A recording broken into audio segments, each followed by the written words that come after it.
Lecturer in U.S. politics at Queen Mary University of London, and he joins me now from Bedford, England. Thanks so much for being here with us. So, looking at the exit polls, one interesting thing that came out of it for me was how well Democrats did with people who mildly disapproved of President Biden, the so-called meh voters. 49% of them supported Democratic candidates for the House, and 45% backed Republicans. Why do you think that was?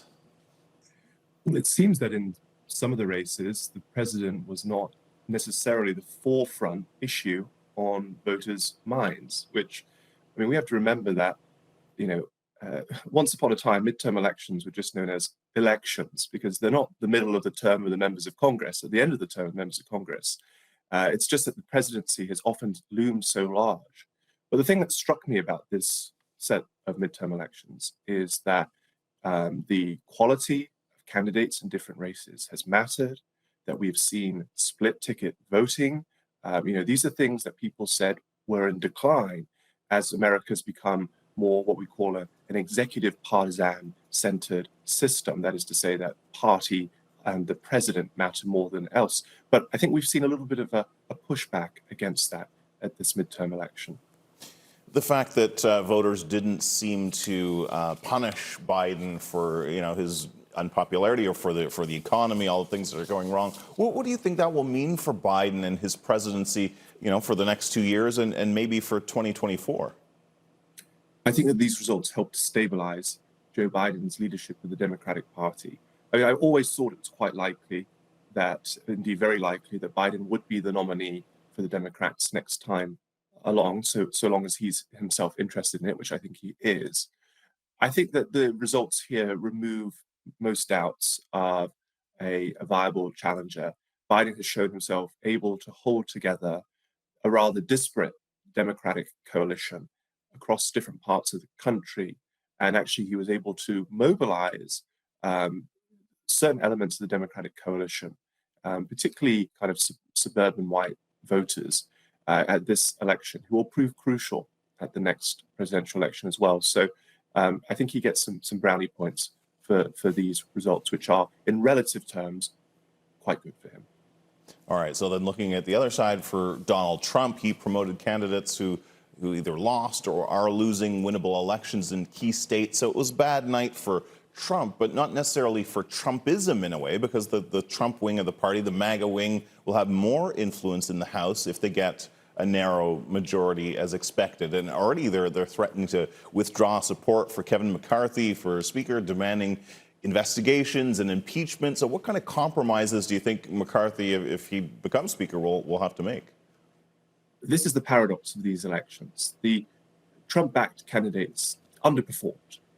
And again, I think candidate quality mattered. And some inexperienced people were supported by Donald Trump in the primaries and have proven not to be great candidates.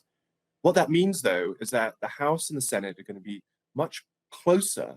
Let's say the Republicans do win control of the House. It's going to be a small majority. And that means that a small number of members of that Republican caucus can call the shots. And so the first challenge is going to be, who are they going to vote for to be Speaker? That's the first vote when the House meets in January. Are they going to vote for Representative Kevin McCarthy? Or are they going to say, actually, no, we're already going to try to demand concessions from you? Are we going to be the tail that wags the dog? And that could indeed be the case. So it's going to be a big challenge for McCarthy, I think, to try and hold together possibly quite a divided caucus with a small majority. Yeah, huge challenge. So President Biden called it a good day for democracy. Liz Cheney said it was a clear victory for Team Normal. And as I say, the stakes are enormously high. As you've pointed out, the Congress, this Congress will be the Congress that certifies the results of the next presidential election. So given that there was, to a certain degree, a repudiation of Trumpism and election denialism at the polls, how big of a danger is that still for 2024? It's less of a danger than it could have been in the sense that fewer candidates who denied the validity of the last election were elected. But still, for example, over 100 members of the House who deny that Joe Biden was rightfully elected president were either elected for the first time or re-elected. And as you say, so this is, what we have now are the state officers who will be managing the election, governors and secretaries of state who have an important role in the process of the Electoral College vote certifications being sent to Congress. And Congress itself will be the Congress that certifies those Electoral College votes.